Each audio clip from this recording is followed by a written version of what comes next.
igisubizo kimwe cyatanzwe na nyakubahwa First Lady ko gukoresha telefone na tekinoloji ihari kugira akamaro kugufasha gushungura, ariko gushungura ari uko wagize umwete wo kumenya igifite akamaro kurusha ikindi. Kuko iyo udafite iyo kureba ikiri ukuri n'ikitari cyo, nk'iyo umuntu agaragaza ko ni ibintu bigaragara, hari abantu nk'iyo ukurikira kuri Twitter, hari abantu nk'amazina 2, 3, 4 aza kenshi y'abantu bagaragaza ko Jenoside itakorewe Abatutsi, ahubwo ngo yakorewe Abahutu n'Abatutsi bishwe na RPF. Icyo kintu iyo uri muto, iyo ukibonye ukumva ko atari cyo, niba wahere kukigaya. Intambwe ya mbere yo kurwanya igitekerezo kibi ni ukwemera ko ari cyo gitekerezo ari kibi, ariko ugatera n'intambwe yo kukigaya ku mugaragaro. Iyo utakigaye ku mugaragaro ngo n'uwo nguwo ugitanze yumve ko ibyo avuze ari amahano, tugaruka kuri wa mugani wa Kinyarwanda, iyo uhishiriye umurozi akumara ku rubyaro. Kuki hari abantu bagira iyo courage yo kwandika ibitekerezo bitari byo kandi bakaba bake, ariko abenshi badafite ibyo bitekerezo cyangwa babibona ntibagire icyo babikoraho? Ni ukuri ko urubyiruko rwagize uruhare mu gukora Jenoside, rwayishowemo, nk'uko rwakoreshejwe kwirukana bagenzi babo no gutoteza bagenzi babo muri 1973 na 4. Ariko ni n'urwo rubyiruko rwabohoye u Rwanda rugasubiza ubuzima igihugu cyacu. Iyo tuvuga igihango cy'urungano, icyo gihango ni kibe igihango cyo kurwana ku Rwanda, kuko igihango abantu ntibakigirana nk'uko byari bisanzwe mu Kinyarwanda. Ni urungano rugirana igihango, kandi niba hari ikintu gikomeye mu Rwanda cyabagaho cyitwa ubuhemu, ni ukurenga ku gihango, aricyo umuntu yavugaga ngo uriya muntu yarenze ku gihango. Icyo gihango rero cyaba twarwana dute ku gihugu cyacu? Ubumwe bwacu niba ari bwo buzima bwacu, ubwo bumwe bwacu ugira uruhare mu kubusenya ni ukumurwanya. Niba hari abantu batanze amaraso yabo kugira ngo u Rwanda rube ruriho uyu munsi, tubasha no kwibuka abazize Jenoside tukabunamira, gukoresha intoke kuri telefone, kwamagana no kugaya, nibyo byaba bikomeye cyangwa byo biroroshye? Ese kutabikora byakwitwa iki? Hari ikibazo kigeze kubazwa, ndi hano mu bibazo 3 byabajijwe, ngira ngo mu gisubizo babaje ngo ni ubuhe buryo ukoresha mu kurwanya abahakana n'abapfa bya Jenoside. Ngira ngo igisubizo hari icyo bashobora kuduha, ariko nanjye mbona ko icya mbere ni ukumva uburemere bw'icyaha cyakozwe, kumva ko u Rwanda rwacu dufite leta iha agaciro umunyarwanda, atari nka leta ya kera yateguraga urwango. Niba dushaka ko mu Rwanda rufite ejo hazaza heza, reka tugirane igihango n'urwo Rwanda ruduha amahirwe. Murakoze cyane.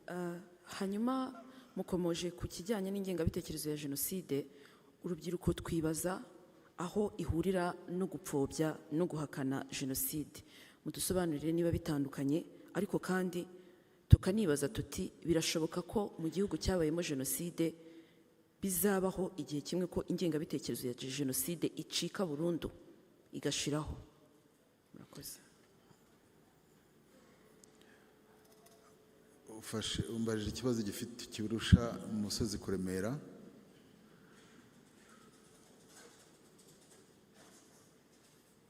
Ingengabitekerezo ya Jenoside no guhakana no gupfobya Jenoside birahorana, bimeze nk'umugozi uboshye, kimwe kigendana n'ikindi. Ahategurwa Jenoside hose habaho guhakana ubumuntu bwa banyiramukubitwa, victims, habaho guhakana ubuzima bwabo bakabwamburwa, habamo guhakana n'ubwenegihugu bwabo, nk'uko byarabaye mu Rwanda, biraba mu bindi bihugu hakurya. Aha ngaha turabibona byo bavuga bati abantu bo muri aka karere ntabwo ari abenegihugu bahagije, ariko hakarangiza hakanwa icyaha cyakozwe. Guhakana izo Jenoside zose zagiye zivugwa ku Rwanda 60 byagendaga bikurikirwa n'imbwirwaruhame ndetse n'amategeko ahakana ibyo byaha. Abatutsi bakicwa, bikitwa muyaga. Urumva abantu barishwe ubyisa umuyaga, nk'aho abishwe ari ibishingwe. Ubundi umuyaga urahuha, nyine ibishingwe akaba ari byo bizamuka na serwakira. Ubwicanyi bwaje gukomera bukanakanga isi, kubera ko noneho byanditswe mu binyamakuru. Nubwo ubwicanyi bwatangiye muri 1963 kuri Noheli, kugera mu mpera z'ukwezi kwa kabiri kwa 1964, byakurikiwe na za disikuru z'abanyapolitike. Hari n'inyandiko yihariye ivuga ngo ukuri kose kw'ibyabaye. Hari disikuru yavuzwe na Anastase Makuza mu kwezi kwa gatatu mu kwezi kwa kane kwa 1964 i Paris, muri disikuru yitwa Appel Pathétique ihakana Jenoside. Ndetse hari iyo nyandiko yaje gusohoka mu binyamakuru bitandukanye bya Kangura muri 1991, bigaragaza ko ya disikuru ya kera abanyapolitike bari baribagiranye, ariko noneho mu gihe cyo gutegura Jenoside yaje kuba rurangiza muri 1994, itangira kwibukwa ko ifite agaciro. Ndetse na disikuru za Kayibanda zahakanaga ko hari disikuru zasohotse mu binyamakuru bya 1991 abaza ngo Jenoside ni iki. Iryo jambo Jenoside ni iki riragaragara muri izo disikuru za Kayibanda. Icyo kintu cyo guhakana na n'ubu kirahari, cyo kugereka icyaha kuri RPF, cyo kugira bite, ni ibintu bigenda bimeze nk'urusobe. Icya kibazo kiremereye cyo kuvuga ngo Jenoside ingengabitekerezo ishobora gushira habayeho ubushake. Hari ibintu bitatu bikomeye bishobora gufasha iyo ngengabitekerezo gushira, nubwo byatinda ariko birashoboka. Icya mbere ni uko hari leta yahagaritse Jenoside, ishyiraho no kwibuka icyo cyaha cyakozwe no guha agaciro ubuzima bw'abantu bishwe. Ubwabyo ni intango ya mbere yo kurwanya iyo ngengabitekerezo ya Jenoside, guhakana no gupfobya. Icya kabiri ni uko hari imiyoboro myinshi y'abantu bashobora gukoresha barwanya abo bantu bake, mbita bake kuko nibura ndabakurikirana nkanababara. Nakubwira ngo abantu bari regular kuri Twitter cyangwa kuri banditse ibitabo byose umuntu nibura byanditswe ku guhakana no gupfobya Jenoside, byaba ari by'Abanyarwanda byaba ari by'abanyamahanga, turabizi. Ibyo bintu bikwiye kurwanywa. Za kaminuza abarimu bakabikora ubushakashatsi bakabivuguruza. Ikibazo nuko batabikora. Abantu imbuga nkoranyambaga zikwiza urwango, urubyiruko bo bazi no gukoresha ubwo buryo bakabikora, byatinda ariko bigashoboka. Ingaruka zabyo, reka mbaho urugero rumwe rwo muri mwaka wa 2004 muri aka karere ka Gisagara habayeho ikintu cyitwa ikintu gisa n'umugumuko. Abantu barahunga bajya i Burundi, bahunga ngo igihuha ngo cyuko icyo bintu abantu bajya babyibagirwa. ngo hari ngo Abatutsi batangiye kubategeka kujya babaheka. Ibyo ni amakuru yanditswe muri BBC. Ngo ko hari ikimashini ngo cyakorewe gusya Abahutu bagashyiraho n'umubare w'abantu bagomba kwicwa. Mwaka wa 2004. Iyo ideology abantu ntabwo bashobora kumva uburyo umuntu ashobora kubeshywa kandi akanabivuga. Nibura izo interview nazikoraga recording nkazikora na transcript kugira ngo nibura umuntu yerekana ubwo bugome. Twagiye ndi mu bantu bagiye hakurya hari i Burundi kujya kubabaza mwahunze iki. Baterega haraje umuntu arazatubwira ngo ibi nibi. Ariko mwibuke ko muri iyo myaka umuntu wari perezida wa FDLR yakomokaga naho muri Gisagara witwa mu Rwanda Inyasi. Nukuvuga ngo haragakuru k'umwana wabo kavaga mu Budage kakaza kakanyura mu ishyamba kakanyura i Burundi kakagera hano ati nimugumuke ko hari ikimashini cyaje ngo cyo gusya Abahutu. Abantu bakabyemera. Uko kubura rero critical thinking cyangwa imitekerereze ishishoza niyo shobora gutinza kurwanya iyo ngengabitekerezo. Ariko hari ubushake n'abantu bakumva ko ari ikintu kibangamira ubumwe bw'Abanyarwanda n'ubuzima bw'igihugu cyacu. Igihe ufite leta ifite ubwo bushake ari nayo yashyizeho avenues zose zo kumva umunyarwanda yitwa umunyarwanda, icyo gihango tuzakigirane, abantu ntibazagitenguhe. Birashoboka, bizatinda, ariko bikeneye imbaraga n'ubushake. Murakoze cyane Bwana Tom. Hanyuma Honorable Julienne, nk'umukozi wa Minisiteri y'Ubumwe bw'Abanyarwanda n'inshingano mboneragihugu, amaze kudusobanurira Tom ibijyanye n'uko urubyiruko rugomba kumva ko ari inshingano zacu, kandi tunasobanukiwe neza ibijyanye n'ingengabitekerezo uburyo igendana n'ipfobya n'ihakana rya Jenoside. Nk'urubyiruko turi hano turibaza tuti twakora iki? Ni uruhe ruhare rwacu nk'urubyiruko mu kurwanya ingengabitekerezo ya Jenoside? Murakoze. Murakoze nyakubahwa First Lady.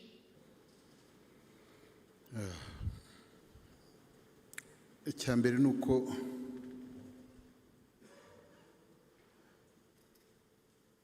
umuganga iyo ashaka kuvura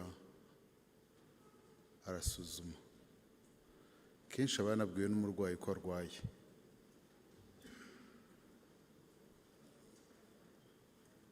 Nagize ibyago byo kubona Jenoside mu buryo nabikwita live. Jenoside yatangiye ndi Kigali ku itariki ya 4 z'ukwa karindwi, ngira ngo nari hano mu mujyi, nari ni Butare. Icyo nakoraga hanini cyaro ko muri icyo gihe cyose nagendanaga nakunze kugendana n'abanyamakuru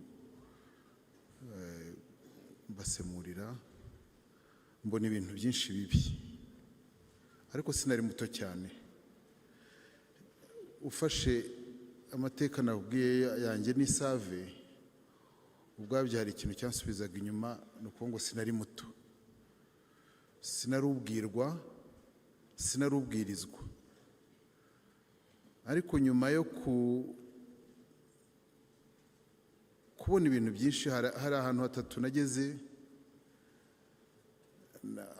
hatuma ntangira kwibaza ngo ese nimbasha kubaho. Kuko iyo uri mu ntambara, abantu bagiye mu ntambara bazi, ntabwo uba ahanini uvuga ngo nzakora iki n'iki mu mwaka utaha, kuko ntabwo babizi. Ariko uravuga ngo mbayeho byagenda bite. Hari ibyo nabonye Karubamba, kubona abantu buzuye imirambo yuzuye ahantu, igifite amaraso agaragara. Aha kabiri hari Nyarubuye, mfite inkomoko y'umubyeyi wanjye umwe, n'Intarama no mu Bugesera n'ahandi. Ibyo byansubije inyuma, nibuka ibyo twasomaga. Wenda mbwire urubyiruko ruraha, nakuze mu Nkotanyi ariko nkora muri department ya information mu bijyanye n'amakuru. Guhera muri 1991 nibura mu ntangiriro zawo natangiye kujya nsoma ibinyamakuru byandikirwa mu Rwanda, ntangira kubona imvugo ziganisha kuri Jenoside. By'umwihariko ngira ngo nakunze kuvuga ku kinyamakuru cyitwa Kangura, ariko hari ikindi cyitwa Medaille Nyiramacibiri kigeze kwandika article ngira ngo muri 1993. Icyo kinyamakuru naje kukibura, cyanditse ngo Abatutsi, burya Abatutsi bashobora gushira. Ari supposition umuntu ikinyamakuru kibaza. N'itegeko rya 8 rya Kangura, mu mategeko 10 ya Kangura, umutara abujijwe kugirira impuhwe Umututsi. Ibyo bigakorwa hari ubutegetsi. Nkurikizaho ikindi, nagize ibyago byo kubana mu hoteli imwe n'umuntu witwa Theoneste Bagosora amezi menshi mu mishyikirano y'amahoro yarusha. Nkafata ibyo akora, ibyo atubwira ngo avuga ngo agiye gutegura apocalypse. Noneho iyo apocalypse yavuze iba ndeba.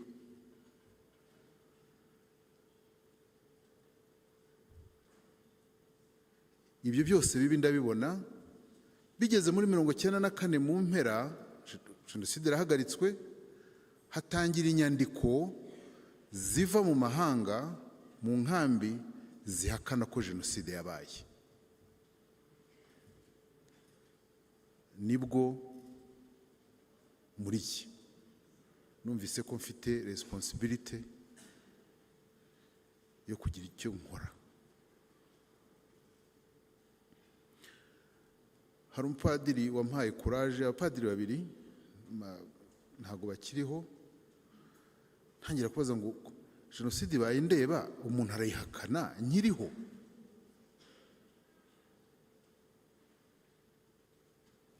Nza kubibaza umuyahudi umwe wa muri Simon Wiesenthal Center witwa Zuroff, Ephraim Zuroff, mubaza nti ese birashoboka ko umuntu ahakana ibintu abantu babonye ku manywa? Arambwira, nawe angira inama, arambwira ati rero bamwe muri mwe muzitegure kurwana intambara kuko izamara igihe kinini, kandi niyo ntambara ikomeye. Arambwira ati guhakana Jenoside, akoresha amagambo y'Icyongereza ngo ni existential threat to the survival of the nation, especially when the genocidaires are still around. Ko ni ikintu gikomera igihugu kuko n'ubwicanyi bo bugikomeza. Nyuma yo kwica abantu nyirizina, hasigaye ukica memore yabo, ni ukuvuga ngo ubu nategura no ku cyo cyaha kindi gishobora gukorwa. Kandi nibwo numvise ko ngomba kubikora. Hari abantu barwanya urugamba barapfa, mu gihe nkiriho nanjye numva ngomba gukora ibyo. Kuki muri 1996 naje kujya i Bukavu, hari intambara ya FDL, ntangira kubona noneho inyandiko zigaragaza gutegurwa k'umugambi wo guhakana Jenoside no kugereka kuri RPF.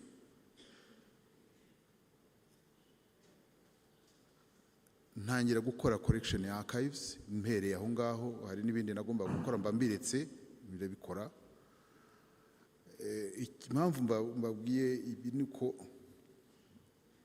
byaba birebire, ariko iyo wumva ko hari ikintu gibangamiye kuzabaho kw'igihugu, cyane cyane abato batabonye nari ngiye kuvuga ngo batabonye bagize ibyago byo kuba mu byaha byakozwe. Iyo tutagira abayobozi bareba kure nka perezida wacu Paul Kagame ajya avuga ati ariko ibi bintu byabuze gihanura. Turi mu bihugu byagize investment cyangwa byazanye ikoranabuhanga, aho ubona internet ifite speed, abantu ntibayikoreshe kuba bakwimana igihugu. Haba habayemo gutatira igihango ku gihugu cyaguhaye amahirwe. Ntabwo tubikora, bigera aho ngaho kenshi iyo abantu mumbabarire niba hari utabyumva neza, ariko hari kenshi umuntu mu barokori yavuga arakubwira ngo yararyamye ararota ngo Imana imubwira ibi n'ibi n'ibi n'ibi. Ibyo ntabwo ari Imana yabimbwiye, y'amateka y'ibyo nabonye n'amaso yanjye n'akababaro. Ntekereza ko umwana ubaho atazamenya se, ntamenye nyina uko basaga, hanyuma akabwirwa ko abo babyeyi be ari bo nyirabayazana b'ibyababayeho. Utamuzirikanye ngo umurwaneho ntabwo uba uhemutse. Nkumva tubanze twumve icyo dukwiye gukora. Twebwe turasaza, turanashaje by the way, nuko tugihanyanyaza, ariko abato barumuna bacu buko twanganaga icyo gihe 94, nimusubize imyaka umuntu yari afite, murebe ko hari kiri imyaka myinshi imbere yanyu yo gukora. Murebe noneho niyo existential threat ya Ephraim Zorof yambwiye, ese irahari cyangwa ntayihari? Ese umuntu kwibagiza ko icyabaye atari cyo ahubwo ni ari ikindi? Mubona abantu bahora azinduka nta kindi ari ukuvuga ngo Perezida Kagame si n'umunyarwanda, si n'ikintu yakoze nabi. Uwo muntu ntagire n'umuntu umubwira ati ariko uri ikigoryi nibura, ariko wamubwiye uti ababyandika nibura abantu bababwiye uretse kuba umugome uri n'ikigoryi, bibananiza iki? Ariko ni ngombwa kumva ko nta wundi uzarwanira iki gihugu uretse abato bari aha ngaha, kuko ubuto ubwabwo n'imbaraga. Nahoze nyuzamo amaso hano, nabajije na organizers, ariko nka average y'imyaka y'abantu bari hano benshi bati ni bari imyaka 25, 23, 24. Mu bantu bari barwanaga urugamba ari bakamandazi bacu muri 1994, benshi bari muri iyo myaka 25, harimo ba majoro bafite imyaka 25, harimo 26 n'abandi. Abo nibo batanze ubuzima bwabo kugira ngo uru Rwanda rube ruriho ubu ngubu nk'uko rubayeho. Nta kindi nababwira, kubaho neza kw'iki gihugu ni amahitamo yanyu. Hari mvugo umusaza witwa Nyerere yakunda kubivuga mu Giswahili ngo kupanga ni kuchagua. Good planning depends on your choice. Guhitamo neza niko kuzatuma tugira imigambi yo kurwana ku Rwanda rwacu, kandi ugafata ugakoresha, ntabwo binakoresha uvuga ngo naringiye kuvuga ngo ukoresha amaboko, no gukoresha n'ubwenge gusa. Nsubiye kuri ya shushanyito y'umuganga no kuvura, nuko kugira ngo iyo ndwara mbi ishaka kumunga cyangwa igerageza kumunga ikigize imbaraga z'u Rwanda rwacu aribwo bumwe bwacu, aho uzakibona kirwanye, kandi ukirwanye utajenjeka, ukirwanye nta kuvuga ngo reka nkoresha, nta mpuhwe. Iyo urwanye ikintu kibi wikibabarira, kirwanye, kuko ntabwo kireba umuntu umwe, kirareba igihugu. Uwakoze Jenoside icyo yabangamiye cya mbere si abantu, ni n'u Rwanda.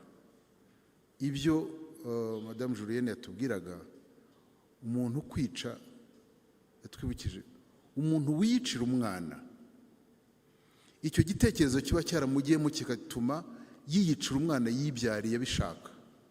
Hanyuma hakagira umuntu uza kumubwira, hakagira ibitekerezo bimujyamo bikamwumvisha ko nta sano afitanye n'umwana we.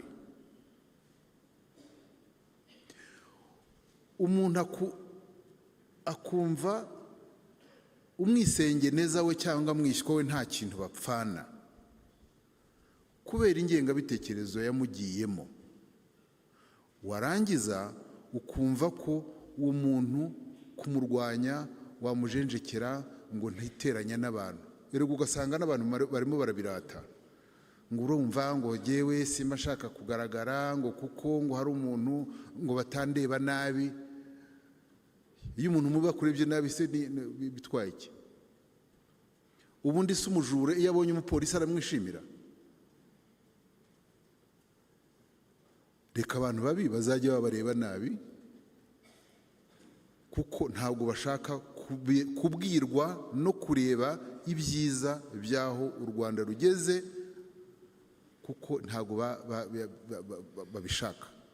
Umuntu witwa Gerigori Kayibanda ariwe ndangirizaho, yigeze kuvuga disikuru imwe iteye ubwoba cyane, ngo abahutu n'abatutsi ntabwo baziranye, ngo basa n'abantu bava kuri different planets,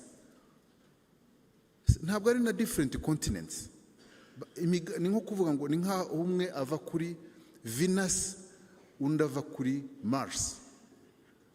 Uwo akaba yarabaye perezida w'iki gihugu. U Rwanda naho rwakubitiwe kugira ubuyobozi bubi. Ubuyobozi bwiza buriho ubu ni nk'ubwishingizi buzima.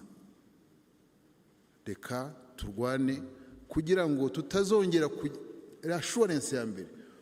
Rubyiruko muzaba abayobozi, muzajye mu buyobozi, murwane ku Rwanda. Ushaka gusenya u Rwanda mumufate nka enemy number 1, umwanzi numero ya mbere. Umuntu urwanya u Rwanda mumufate nk'umwanzi numero ya mbere. Murakoze.